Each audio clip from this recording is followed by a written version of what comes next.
Thanks, gentlemen. I'd like to address a few brief words to the American people watching at home. If you watched the impeachment hearings last week, you may have noticed a disconnect between what you actually saw and the mainstream media accounts describing it. When you saw three diplomats who dislike President Trump's Ukraine policy discussing second-hand and third-hand conversations about their objections with the Trump policy. Meanwhile, they admitted they had not talked to the president about these matters, and they were unable to identify any crime or impeachable offense the president committed.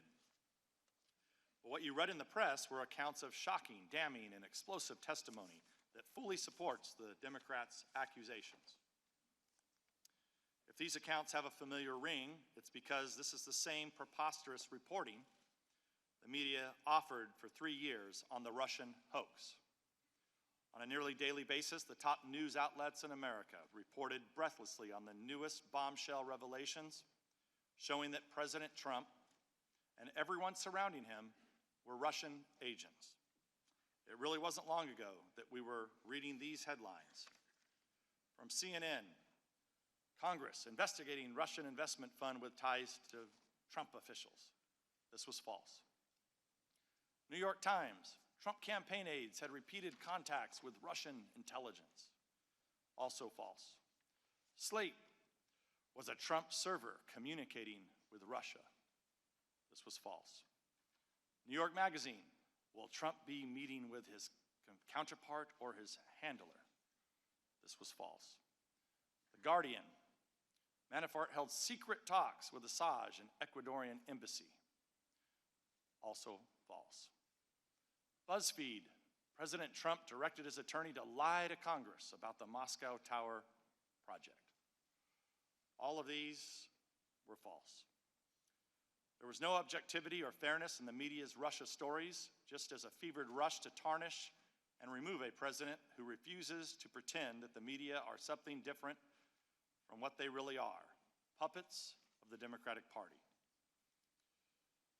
With their biased misreporting on the Russia hoax, the media lost confidence of millions of Americans, and because they refused to acknowledge how badly they botched the story, they've learned no lessons and simply expect Americans will believe them as they try to stoke yet another partisan frenzy. In previous hearings, I've outlined 3 questions the Democrats and the media don't want asked or answered. Instead of shedding light on these crucial questions, the media are trying to smother and dismiss them. Those questions start with, what is the full extent of the Democrats' prior coordination with the whistleblower, and who else did the whistleblower coordinate this effort with? The media have fully accepted the Democrats' stunning reversal on the need for the whistleblower to testify to this committee. When the Democrats were insisting on his testimony, the media wanted it too. But things have changed since it became clear the whistleblower would have to answer problematic questions that include these. What was the full extent of the whistleblower's prior coordination with Chairman Schiff, his staff, and any other people he cooperated with while preparing the complaint? What are the whistleblower's political biases and connections to Democratic politicians? How does the whistleblower explain the inaccuracies in the complaint? What contact did the whistleblower have with the media, which appears to be ongoing? What are the sources of the whistleblower's information? Who else did he talk to? And was the whistleblower prohibited by law from receiving or conveying any of that information? The media have joined the Democrats in dismissing the importance of cross-examining this crucial witness. Now that the whistleblower has successfully kick-started impeachment, he has disappeared from the story, as if the Democrats put the whistleblower in their own witness protection program. My second question, what was the full extent of Ukraine's election meddling against the Trump campaign? In these depositions and hearings, Republicans have cited numerous indications of Ukraine meddling in the 2016 elections to oppose the Trump campaign. Many of these instances were reported, including the posting of many primary source documents by veteran investigative journalist John Solomon. Since the Democrats switched from Russia to Ukraine for their impeachment crusade, Solomon's reporting on Barista, Hunter Biden, and Ukraine election meddling has become inconvenient for the Democratic narrative, and so the media is furiously smearing and libeling Solomon. In fact, the publication The Hill told its staff yesterday it would conduct a review of Solomon's Ukraine reporting. Coincidentally, the decision comes just 3 days after a Democrat on this committee told a Hill writer that she would stop speaking to The Hill because it had run Solomon's stories. And she urged the writer to relay her concerns to Hill's management. So now that Solomon's reporting is a problem for the Democrats, it's a problem for the media as well. I'd like to submit for the record John Solomon's October 31st story entitled Debunking Some of Ukraine's Scandal Myths About Biden and Election Interference. I encourage viewers today to read this story and draw your own conclusions about the evidence Solomon has gathered. Ask unanimous consent that we put this into the record, Mr. Chair. Without objection.